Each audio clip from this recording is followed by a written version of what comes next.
I still remember the blizzard in the Willow Creek trailer park. I was one of the residents who had grown accustomed to the harsh winters of this remote mountain town. But that year, the blizzard was unlike any storm we had ever experienced. It was colder, fiercer, and then it brought something with it. Something evil. The blizzard was unrelenting, with no signs of stopping. The wind and snow were so fierce that it was impossible to see more than 50 meters, probably less. Even the strongest of the residents were struggling to cope with the extreme cold. The temperature had plummeted to dangerous levels, and our trailers were not built to handle such extreme weather. We rugged up as much as possible and hoped it would be over soon. But after 5 days, the blizzard had not died down. If anything, things seemed worse. It soon became apparent that we were ill-prepared for such a prolonged storm. Our food and water supplies were running low, and we were forced to ration what little we had left. Some of those in the neighboring trailers had already run out of food a day or two ago, and I, along with the other residents, had shared some of the little that we had. To make matters worse, the blizzard had knocked out power and communication lines, and we were completely cut off from the outside world. The trailer park generators were old, but well maintained. They should be able to get us through this, I thought to myself, as I and some of the others worked on firing them up. It was a frightening feeling, though, knowing that we were alone and isolated. The park's next neighbor was only 2 kilometers away, but in this blizzard, a few of us had decided to meet up in Tony's trailer, which was one of the larger ones, to discuss what we should do if the blizzard continued at this rate. I think we're gonna have to try to make it to town. Ain't no one is coming for us, Tony said, not even trying to hide his anger at the authorities for seemingly abandoning us. Don't be stupid. You won't even make it to the park's front gate in this, Margaret, Tony's neighbor, had replied. Tony took a sip of his hot tea, thinking up a reply while the wind and snow battered the side of his trailer. She's right, Tones. Hell, I live 20 meters from your trailer, and I almost got turned around out there. Snow's too deep to drive, and you can't see the tip of your nose in that, Mike added. Tony grunted, more in annoyance than agreement, but didn't say any more. We spent the next few hours together, drinking hot tea and coffee and playing board games. We agreed that we would help each other out, as well as the others in the trailer park, as much as we could. No one wanted to talk about what would happen if this blizzard didn't die down soon, but I'm sure we were all thinking about it. I think I'm going to call it a night. Thanks for the tea, I said, as I started buttoning up the top buttons of my jacket. Yeah, us too, Margaret said, standing up in unison with her husband John. With that, Mike, Sue, and Phil also stood to leave, nodding and thanking Tony for having them over. Then Tony's generator cut out. Sue emitted a small shriek of fear as the trailer was suddenly engulfed in thick darkness.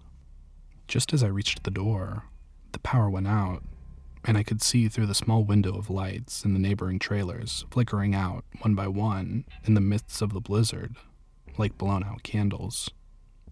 The outside was nearly pitch black, and the inside was somehow even darker. And after a minute or so, a faint glow illuminated the interior of Tony's trailer home, as a few guests pulled out their phones and switched on their flashlights. The light, created by the flickering shadows around the room, had failed to fully penetrate the corners, but it was still a relief nonetheless. Mike, who was the next closest to the door, started to move towards the door and reached for the handle. No, don't, I said quickly, grabbing his arm and pulling it away. Hey, what the?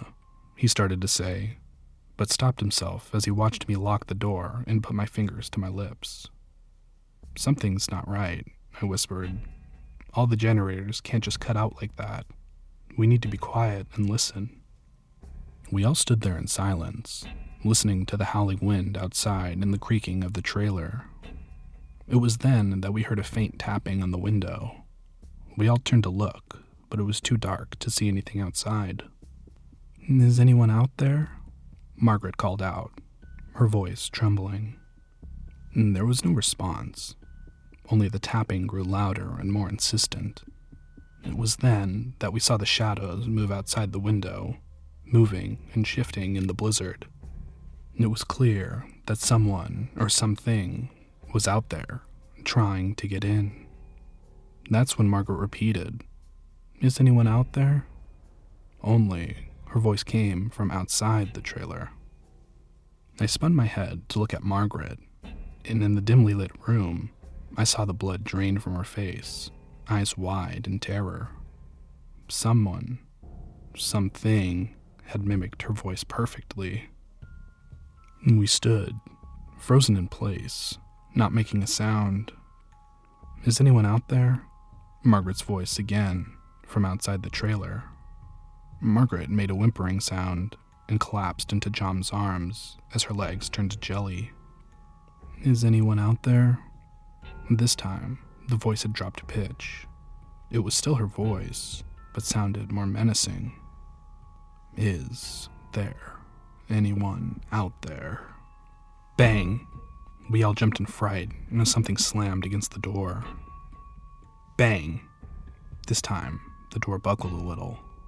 Now more knocking and tapping, all around us, every window, and every wall. Bang! A third loud hit against the door. Tony whispered urgently, "We need to barricade the door. Quick. Find anything you can to block it." We sprang into action, grabbing whatever we could find. Chairs, tables, even the board games we had been playing earlier. We worked frantically, our hearts racing with fear, as the banging on the door grew louder and more insistent. Finally, we had piled enough furniture against the door to make it difficult for anything to get through. Tony quickly gestured for us to move to the back of the trailer, away from the door. We stumbled over each other in the darkness, trying to get to the back of the trailer as quietly as possible. The tapping and banging on the door, window, and walls continued, growing more frantic by the second. We could hear other sounds now, too. Low, guttural growls and snarls that seemed to be coming from multiple sources. We huddled in the darkness, listening to the sounds outside, afraid to move or make a sound. Then, suddenly, it stopped. It was peaceful outside, except for the sound of the blizzard. And as we listened, we could hear the distant sound of other voices, those of our neighbors. We cautiously approached the windows and peered outside. Despite the rapidly falling snow, we could observe shadowy figures near the adjacent trailers, contorting in unnatural ways. With their jerky movements and hunched postures, they beckoned to our neighbors. "No, don't open the doors," I heard myself whisper as I watched in horror as they did exactly that. Through the darkness and the snow, we watched in horror as the figures ripped down the door and dived into the trailers, amidst screams of terror. "No," I heard Margaret whimper, as we were left to sit helplessly and listen to the deafening screams of men, women, and children echoing around the trailer park. This was the longest night of my life. I can't say for certain when the final scream was heard, maybe around 3 or 4 in the morning. Overcome with terror, sadness, and exhaustion, we dozed in and out of sleep. One by one, we woke to an unusual stillness that had been absent for a week. The blizzard had finally subsided, and the sun was peering through the last of the clouds. We took our time, but eventually made our way to the windows. Looking outside, we saw the park and all the trailers blanketed in layers of snow, and our neighbors standing in the snow, staring at our trailer. Their faces contorted into a sinister, unnerving grin that portrayed a hunger rather than happiness. We fled the trailer park, certain they would chase us down, they who had replaced our neighbors. But they didn't. They just watched us flee, standing in the snow, with a terrifying grin plastered on their faces. We never returned to that trailer park. We abandoned the little that we owned, and now I'll share a unit 2 towns over. That is still too close for me. The local news never reported on the events of that week, at least not what happened to the residents of the trailer park. But the Weather Channel warns that another blizzard, possibly more severe than the last one, is on its way. We have stocked up on enough supplies to last us a month, even longer if needed.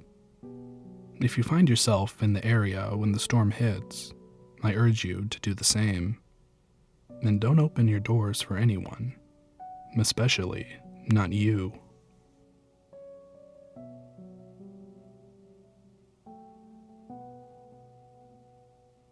Hey everyone, thanks for watching tonight's story. Thank you to One More Nightmare for allowing me to narrate this story for you.